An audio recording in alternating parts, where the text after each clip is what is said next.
Hindi church online की इस आराधना सभा में मैं आपका हृदय से स्वागत करता हूं। आपकी उपस्थिति के लिए, इस आराधना सभा से जुड़ने के लिए मैं आपको हृदय से धन्यवाद देता हूं। और इससे भी बढ़कर मैं परमेश्वर को धन्यवाद देता हूं कि आप अनायास नहीं जुड़े, परंतु परमेश्वर की योजना के अनुसार आप इस आराधना सभा में परमेश्वर के वचनों को, उसकी आवाज को सुनने के लिए जुड़ गए हैं। हम परमेश्वर की आवाज को सुनेंगे। कितनी बार हमारी जिंदगी में हमें समझ नहीं आता कि हम दो परिस्थितियों के बीच में फंसे हुए हैं और कौन सा निर्णय उचित होगा। ये कठिन समय हमारे जीवन में निर्णायक पल होते हैं। इन पलों को हमें ध्यान से देखना है और परमेश्वर के वचन के परिप्रेक्ष्य में, परमेश्वर की पवित्र आत्मा के मार्गदर्शन में हमें सही निर्णय लेना है। यह जिंदगी में बहुत प्रमुख होता है कि हम सही निर्णय लें। तो आइए हम परमेश्वर की आवाज को सुनेंगे, उसकी आराधना करेंगे, अपने हृदय की भेंट को चढ़ाएंगे, परमेश्वर के प्रेम उस क्रूस की तरफ देखेंगे, प्रभु यीशु मसीह के बलिदान की तरफ नजर उठाएंगे और इस आराधना सभा से हम आशीष प्राप्त करेंगे। आपका पुनः स्वागत है। आइए हम आराधना में आगे बढ़ते हैं। आपको प्रभु यीशु के मधुर नाम में नमस्कार। हिंदी चर्च ऑनलाइन आराधना में मैं आप सभी का स्वागत करती हूँ। आराधना में जाने से पूर्व हम परमेश्वर की आशीष एवं उसकी उपस्थिति के लिए प्रार्थना करेंगे। आइए हम प्रार्थना करें। हे हमारे सर्वशक्तिमान पिता परमेश्वर, हम आपको धन्यवाद देते हैं कि हम हिंदी चर्च ऑनलाइन के माध्यम से आपकी उपस्थिति अपने जीवन पे पा सकेंगे। प्रार्थना करते प्रभु जी, जो कि हम गीतों को गाए जाएं, उस पर आपकी आशीष मांगते हैं। आज के वक्ता के लिए प्रभु जी, आज के वचन के लिए प्रार्थना करते हैं प्रभु की ब्यारी में जब हम शामिल हो, आपकी उपस्थिति हमारे जीवन में हमेशा रहे एवं आने वाले सप्ताह में सुरक्षा के लिए आपकी आशीष मांगते हैं। इस छोटी सी प्रार्थना को आपके प्यारे बेटे प्रभु यीशु मसीह के नाम से मांगते हैं, आमीन। यह की स्तुति करो, हे यहोवा के दासों, स्तुति करो, यहोवा के नाम की स्तुति करो। यहोवा का नाम अब से लेकर सर्वदा तक धन्य हो। हमारा परमेश्वर महिमा और स्तुति के योग्य है। बड़े उत्साह के साथ परमेश्वर के आदर और महिमा में हम कुछ गीत और कोरस गाएंगे।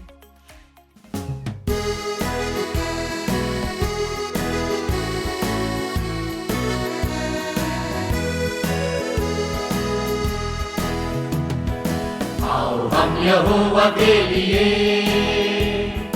ऊंचे स्वर से गाएं, अपनी मुक्ति की चट्टान का जय जयकार करें। आओ हम यहोवा के लिए ऊंचे स्वर से गाएं, अपनी मुक्ति की चट्टान का जयकार करें। धन्यवाद करते हुए उसके सन्मुख आए, धन्यवाद करते हुए उसके सन्मुख आए। भजन गाते हुए उसका जय जयकार करें। यहोवा के लिए ऊंचे स्वर से गाएं, अपनी मुक्ति की चट्टान का जय जयकार करें।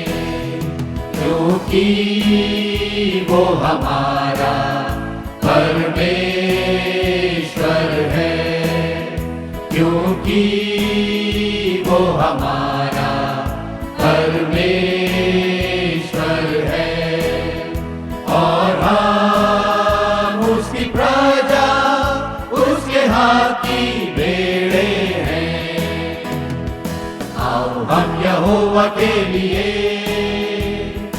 ऊंचे स्वर से गाएं, अपनी मुक्ति की चट्टान का जय जयकार करें।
यीशु यीशु मेरे यीशु तेरे संग जीना।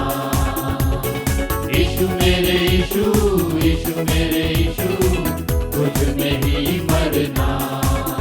जो कुछ वो तुमसे कहे वही करना।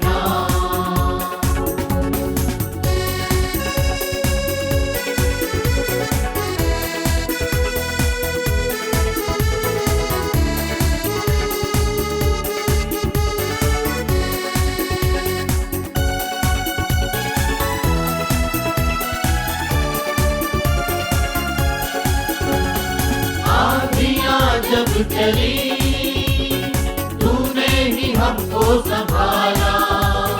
डगमगाए कदम तू ही बना था सहारा।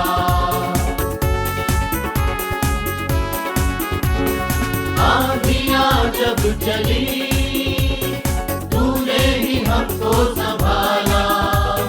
डगमगाए कदम तू ही बना था सहारा। चाहे हो अंधेरा हो नहीं सवेरा तेरे वचन पर चलूं।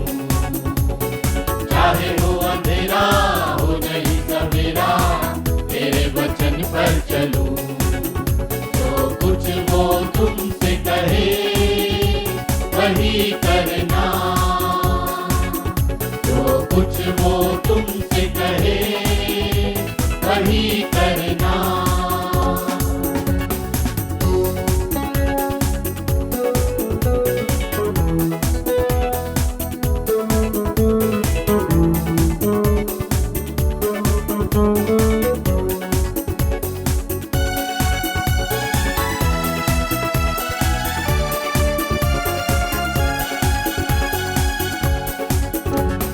तेरे वचन से बने आकाश धरती सितारे जीवन में भी हो गए रंगों भरे उजियारे। तेरे वचन से बने आकाश धरती सितारे जीवन में भी हो गए रंगों भरे उजियारे। अंधेरे शहर में मौत के कहर में मिल जाएगी जिंदगी। अंधेरे शहर में मौत के कहर में मिल जाएगी जिंदगी। जो कुछ वो तुमसे कहे वही करना। जो कुछ वो तुमसे कहे वही करना। जिस राह पे लेके चले वही चलना। जिस राह पे लेके चले वही चलना। यीशु मेरे यीशु यीशु मेरे यीशु तेरे संग जीना। यीशु मेरे यीशु यीशु मेरे यीशु तुझ में ही मरना। जो कुछ वो तुमसे कहे वही करना। जो कुछ वो तुमसे कहे वही करना। जो कुछ वो तुमसे कहे वही करना। हम एक ऐसे संसार में रहते हैं जहां अदृश्य शक्तियों का अंधकार छाया हुआ है। हम में से कई लोग कई बार ऐसी परिस्थितियों से होकर गुजरे होंगे जब हमें हमारे प्रश्नों का स्पष्ट उत्तर नहीं मिला। इस संसार में हमें हमारे कई प्रश्नों का उत्तर नहीं मिलता क्योंकि यह संसार शापित है, यह संसार सिद्ध स्थान नहीं है। इसलिए बाइबल में लिखा हुआ है कि अभी हमें अर्थात वर्तमान परिस्थितियों में हमें धुंधला सा दिखाई देता है। परमेश्वर चाहता है कि हम अपने प्रश्नों से ऊपर उठकर पहले स्वयं का मूल्यांकन कर लें। जिंदगी के कठिन समय निर्णायक साबित हो सकते हैं, निर्णायक पल हो सकते हैं। विषमता के समय में भी व्यक्ति, परिवार या समाज के लिए निर्णायक समय हो सकता है। ऐसे समय में हम अपने आत्मिक, शारीरिक और मानसिक जीवन की समीक्षा कर सकते हैं, पुनरावलोकन कर सकते हैं। अक्सर किसी क्रिकेट मैच का अंतिम ओवर निर्णायक होता है। किसी छात्र के लिए परीक्षा के पहले की रात बहुत प्रमुख होती है, निर्णायक होती है। राजनीति में चुनाव के पूर्व का एक सप्ताह निर्णायक सिद्ध हो सकता है। ऐसा समय जब हमारी जिंदगी में आता है, तब हमारे पास अवसर होता है कि हम अपनी जिंदगियों में, परिवारों में, अपनी आत्मा में और अपने समाज को देखकर समीक्षा कर सकें, पुनरावलोकन कर सकें, विचार करें कि हमारी क्या जिम्मेदारी है। इसीलिए धर्मशास्त्र में पहला पतरस उसके 4 अध्याय की 7वीं आयत में पौलुस लिखता है, सब बातों का अंत तुरंत होने वाला है, इसलिए संयमी होकर प्रार्थना के लिए सचेत रहो। और सब में श्रेष्ठ बात यह है कि एक दूसरे से अधिक प्रेम रखो, क्योंकि प्रेम अनेक पापों को ढांप लेता है। नए नियम में लूका रचित सुसमाचार के 15वें अध्याय में वर्णित उड़ाऊ पुत्र जब पशुओं के साथ रहकर उनका ही भोजन खाने को बाध्य हुआ, तो यह समय उसके लिए निर्णायक समय था, निर्णायक पल थे। लूका रचित सुसमाचार के 15वें अध्याय में यह बात लिखी है कि जब वह अपने आपे में आया, उसके लिए यह जिंदगी में सही दिशा में जाने का समय था जो उसने किया। सामरी स्त्री के लिए यह निर्णायक समय कुएं पर आया, जब उसकी मुलाकात उद्धारकर्ता और क्षमा करने वाले प्रभु यीशु से हुई। पौलुस के जीवन में यह समय तब आया जब वह दमिश्क के रास्ते पर जा रहा था। प्रभु यीशु उसे आवाज देते हैं, हे शाऊल, तू मुझे क्यों सताता है। तब शाऊल परिवर्तित होकर पौलुस बन जाता है, जिंदगी बदल जाती है, राह बदल जाती है, दिशा बदल जाती है। जक्कई के लिए यह समय तब आया जब प्रभु यीशु मसीह उस पेड़ के पास आए जिस पर जक्कई बैठा था और खड़े होकर कहने लगे, हे जक्कई, तू नीचे उतरा, क्योंकि मुझे तेरे घर में जाना आवश्यक है। 38 वर्षों से रोग से ग्रसित उस व्यक्ति के जीवन में यह समय तब आया जब बैतसदा के कुंड के पास प्रभु यीशु से उसकी मुलाकात हुई और उसने चंगाई पाई। प्रभु यीशु मसीह उस रोगी से पूछते हैं, क्या तू चंगा होना चाहता है? प्रभु यीशु मसीह उस 38 वर्षों से ग्रसित रोगी से पूछते हैं, क्या तू चंगा होना चाहता है? क्या चाहता है तू कि तेरे पाप क्षमा हो? कई बार हम वास्तव में चंगे नहीं होना चाहते। हम दुखी, पीड़ित, निराश और लोगों की दया के पात्र ही बने रहना चाहते हैं।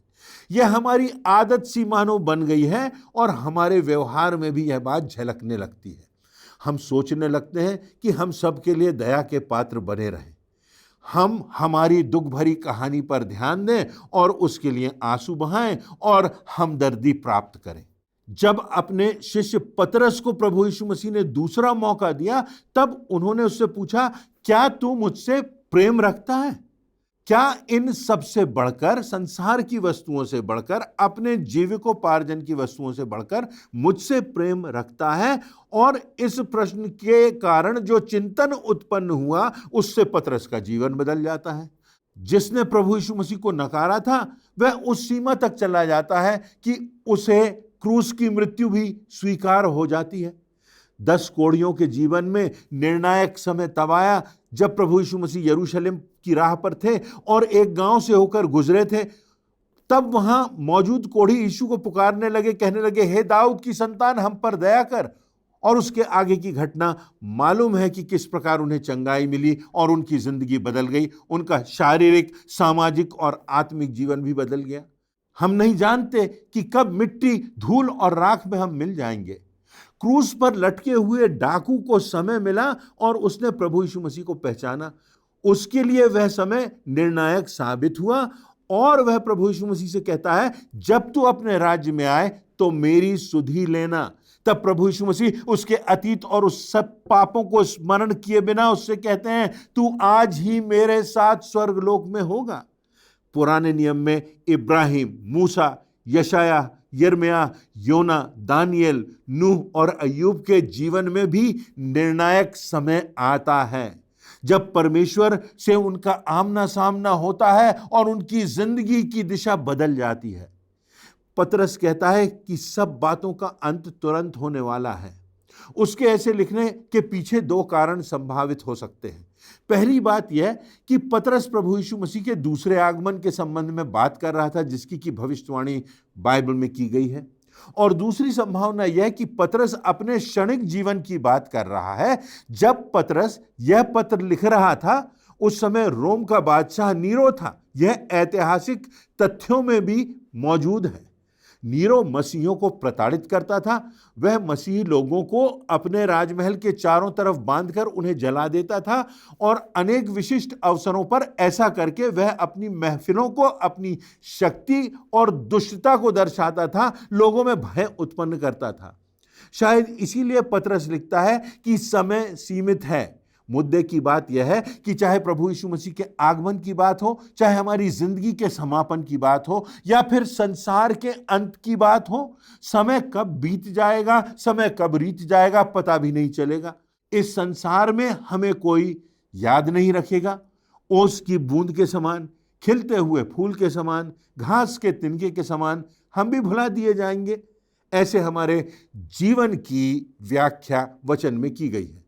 हमारे जीवन की त्रासदियां हमें स्मरण दिलाती हैं कि हमारा जीवन क्षणिक है। परंपराओं में मत उलझे रहो। हमारा समय समाप्त हो जा रहा है। गलत मानसिकता में मत उलझे रहो। जरूरी है कि हम उस सच्चाई से परमेश्वर के वचनों का अनुगमन करते जाएं। वास्तव में हमारा नया जन्म यही है कि हम परमेश्वर की राह पर आगे बढ़ते जाएं, परमेश्वर से हमारा व्यक्तिगत संबंध बन जाए। वास्तव में हमें सोचना है कि क्या हम उसके रास्ते पर चल रहे हैं या नहीं, हमारा हृदय सही स्थान पर है या नहीं, हमारी मानसिकता सही स्थान पर है या नहीं। ऐसा तो नहीं कि हम सिर्फ दिखावा कर रहे हैं, हम मुखौटे लगाकर केवल परंपराओं को निर्वाहन कर रहे हैं।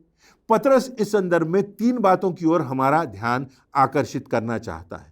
पहली बात, पतरस चाहता है कि हम विचार करें कि हमारी मानसिकता सही हो।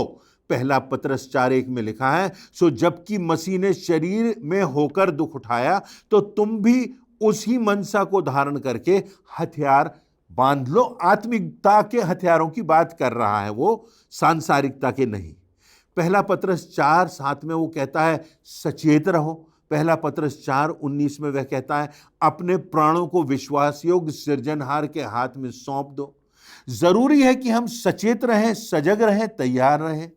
प्रभु यीशु मसीह ने जो प्रेम और क्षमा की शिक्षा दी, अनंत जीवन की शिक्षा दी, उसको धारण करें। अपने प्राण को विश्वास योग्यता से हमारे सृजनहार, तारणहार, पालनहार परमेश्वर के हाथों में सौंप दें।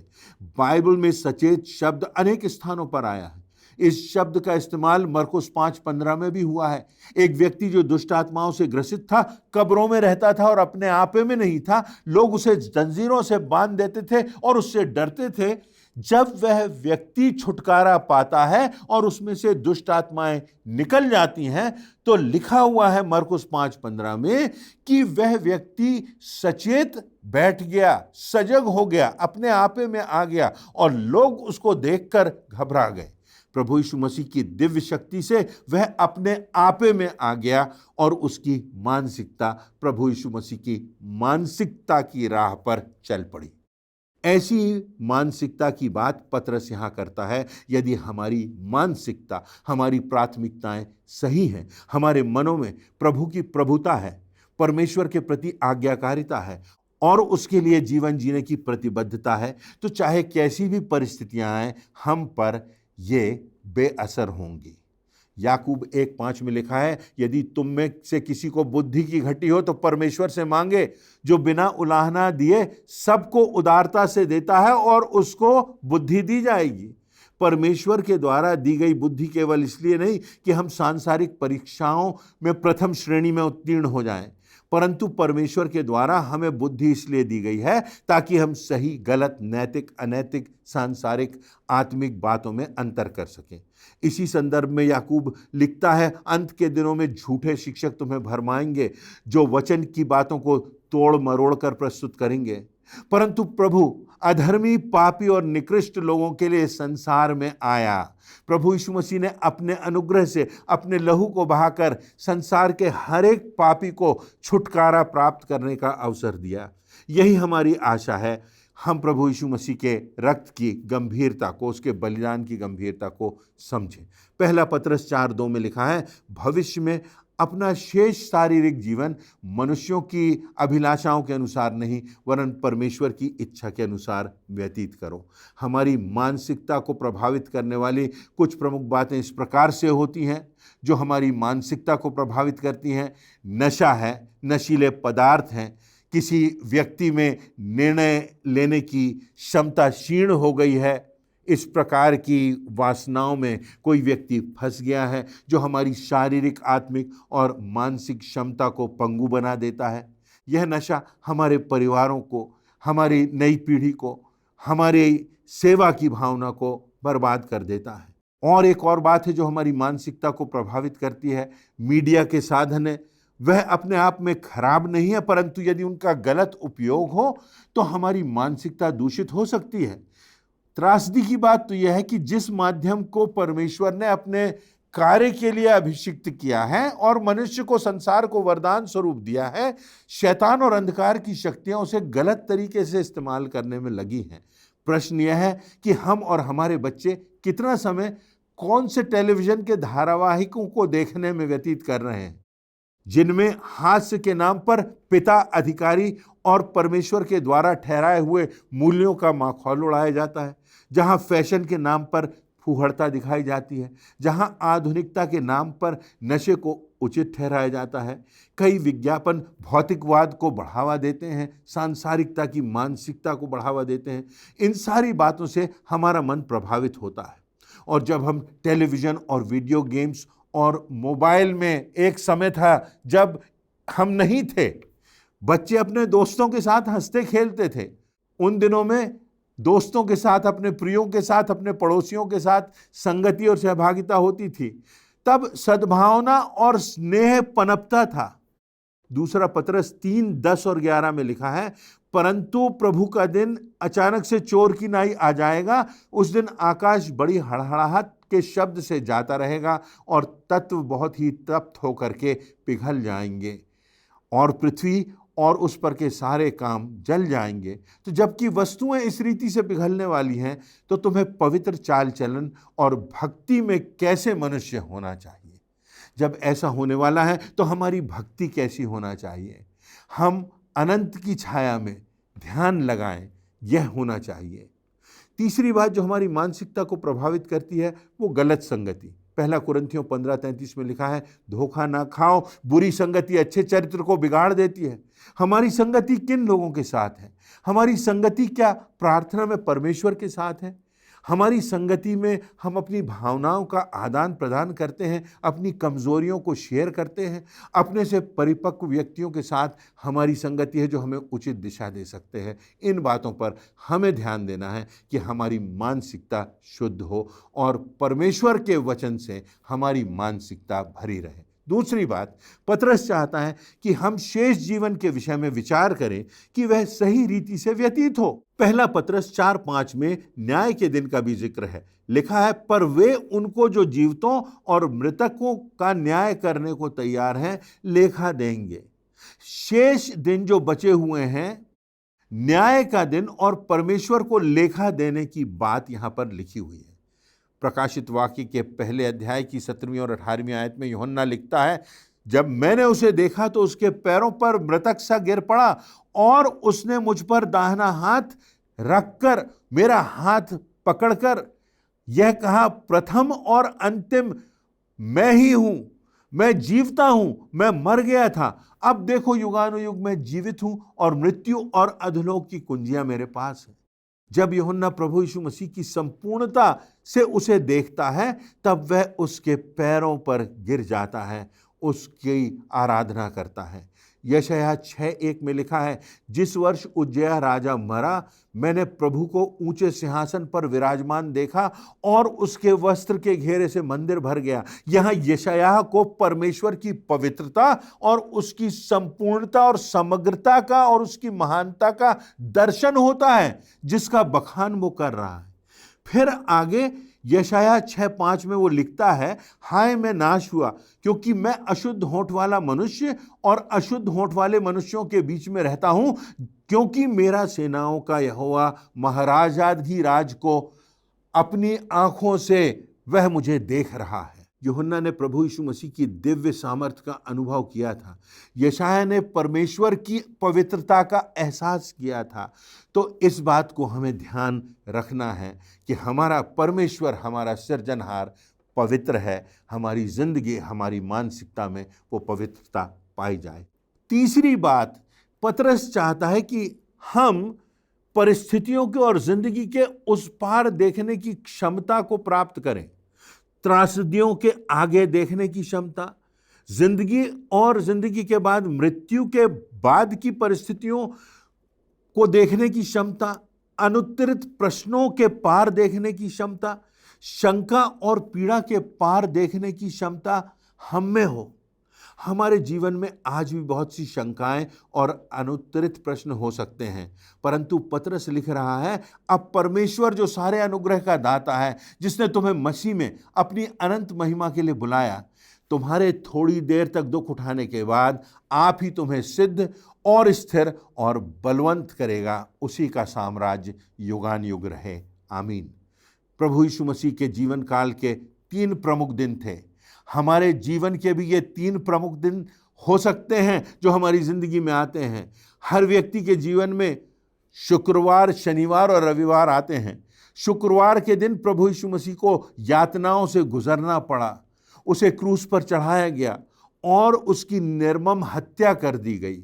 शुक्रवार का दिन पीड़ा, दर्द, विश्वासघात, यातनाएं, निरादर, निराशा, अंधकार और अंततः मृत्यु की छाया का दिन था। ऐसी पीड़ा से भरे हुए दिन शायद मेरे और आपकी जिंदगी में आए हों या आप इनसे गुजर रहे हों। शनिवार के दिन प्रभु यीशु मसीह की देह को कब्र में रख दिया गया। हमारी जिंदगी में भी ऐसा समय आता है। उस समय चेले डर कर भाग गए और उनके जीवन में शंका, असमंजस्य और बहुत से अनुत्तरित प्रश्न आ गए और अनिश्चितता का वातावरण आ गया। हो सकता है ये शनिवार का दिन, ये अनिश्चितता का दिन, ये अंधकार का दिन हमारी जिंदगी में हो, या हम इससे गुजर रहे हों या आने वाला हो। हमारे मन में शंका हो, धुंधलका हो, असमंजस की स्थिति में हो, अनुत्तरित प्रश्न हो, क्या करें क्या ना करें समझ नहीं आ रहा हो। तत्पश्चात प्रभु यीशु मसीह की जिंदगी में रविवार आता है, जो पुनरुत्थान का दिन है। वह दिन हमारी जिंदगी में भी आने वाला है, बशर्ते हमारे हृदय में परमेश्वर का निवास हो और हमारा उससे व्यक्तिगत सही संबंध हो। वह पुनरुत्थान का दिन हमारे भी पुनरुत्थान का दिन है। मृत्यु पर विजय का दिन है। परमेश्वर की असीमित और अनंत सामर्थ्य के प्रगटीकरण का दिन है। जीवन में उन्माद और अनंत जीवन के प्रत्यक्ष दर्शन का दिन है। परमेश्वर की विजय के उत्साह और जश्न का दिन है। उस दिन राजा की संपूर्ण ताकत, सेना की ताकत, संपूर्ण भीड़ की ताकत और सारे विद्रोह की ताकत धराशायी हो गई। उस रविवार के दिन जो प्रभु यीशु मसीह की जिंदगी में आया, वह दिन हमारे जीवन में भी आएगा। प्रश्न यह है कि चाहे शनिवार पर हमारा ध्यान लगा हुआ है या शुक्रवार और शनिवार पर ही हमारा ध्यान केंद्रित हो गया है, पर हमें रविवार की ओर भी दृष्टिपात करना है। मृत्यु के पार अनंत जीवन के चित्र को भी देखना है। इस जीवन के पार उद्धार के अनंत जीवन के द्वार को भी देखना है। ऐसी अंतर्दृष्टि और दिव्य सामर्थ्य हमें प्राप्त हो, यही प्रार्थना है। यही आज के दिन प्रभु यीशु मसीह की आवाज है, परमेश्वर की बुलाहट है। आज हमारे लिए निर्णायक दिन हो सकता है। आज के ये पल हमारे लिए निर्णायक पल होंगे। हम परमेश्वर के मार्ग पर चलें, ऐसी मेरी याचना है, ऐसी मेरी प्रार्थना है। परमेश्वर आप सबों को आशीष दे। आज के आशीषित एवं प्रेरणादायक वचन के लिए हम प्रभु के सेवक को धन्यवाद देते हैं। परमेश्वर का अनुग्रह उनके ऊपर बना रहे और आज का यह वचन हमारे पाँव के लिए दीपक और मार्ग के लिए उजियाला ठहरे। अब समय है कि हम प्रभु की ब्यारी में शामिल हों। हम परमेश्वर के महानतम बलिदान, उसके पुत्र प्रभु यीशु मसीह को स्मरण करेंगे। प्रभु भोज में शामिल होने से पहले हम अपने मनों को तैयार करें इस गीत के द्वारा।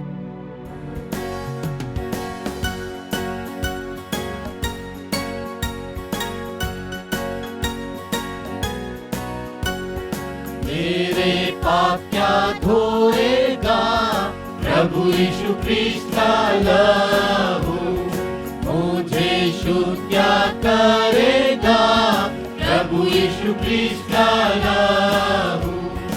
ओ कैसा सोता है, ओ उसके रक्त की जय, ना दूसरा है उपाय प्रभु यीशु ख्रीस्त का लहू।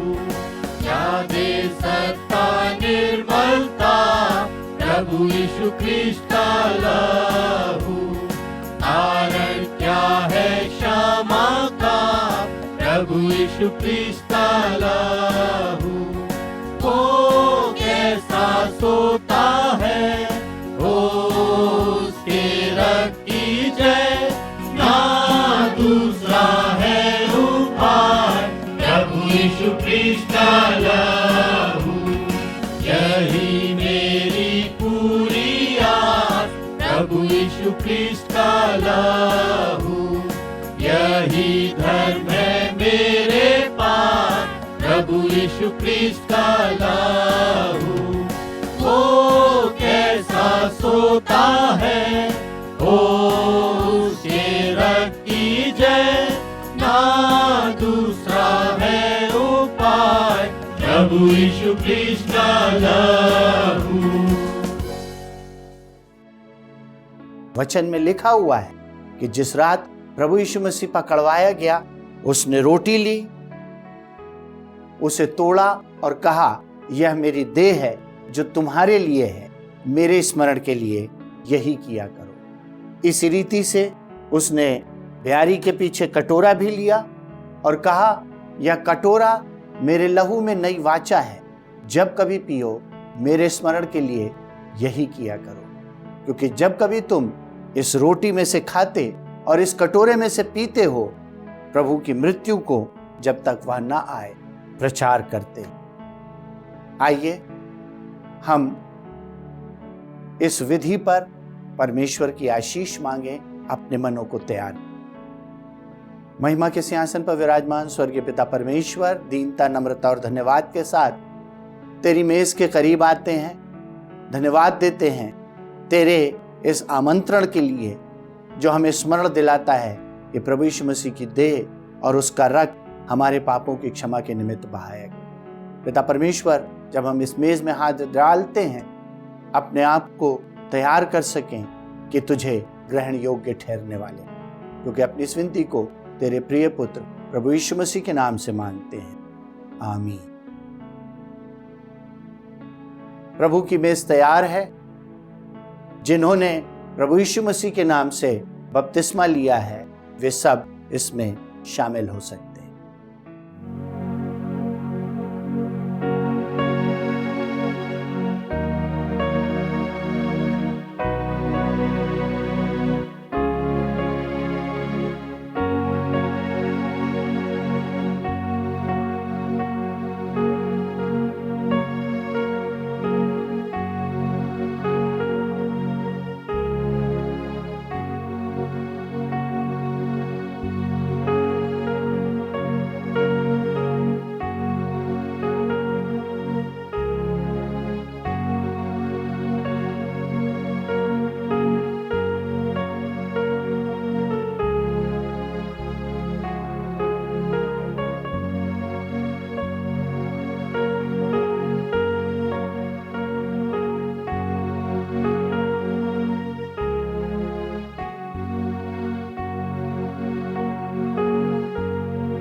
परमेश्वर की उपस्थिति का अनुभव करते हुए हम अपने स्थानों पर खड़े हो जाएं और अंतिम प्रार्थना में जाएंगे।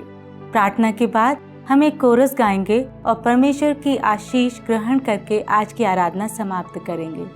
आइए हम प्रार्थना करें।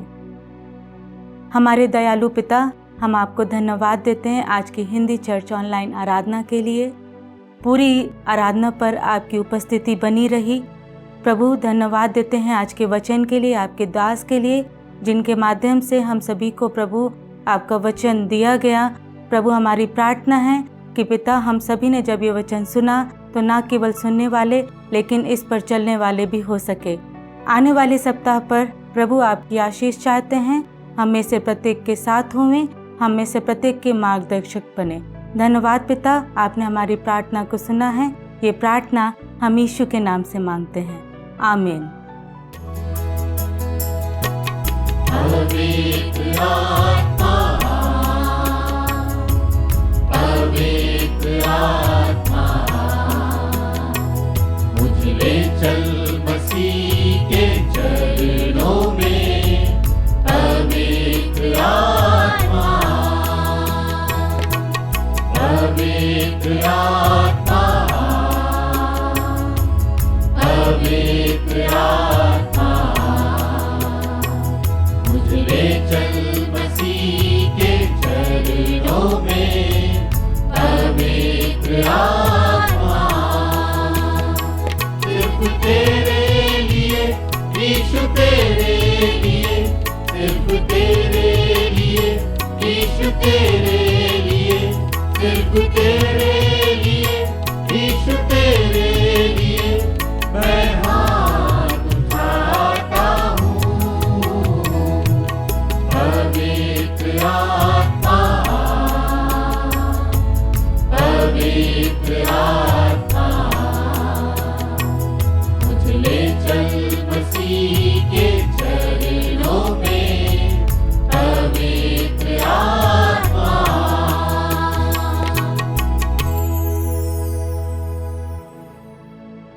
परमेश्वर की आशीष विश्वासी हृदय से प्राप्त करें।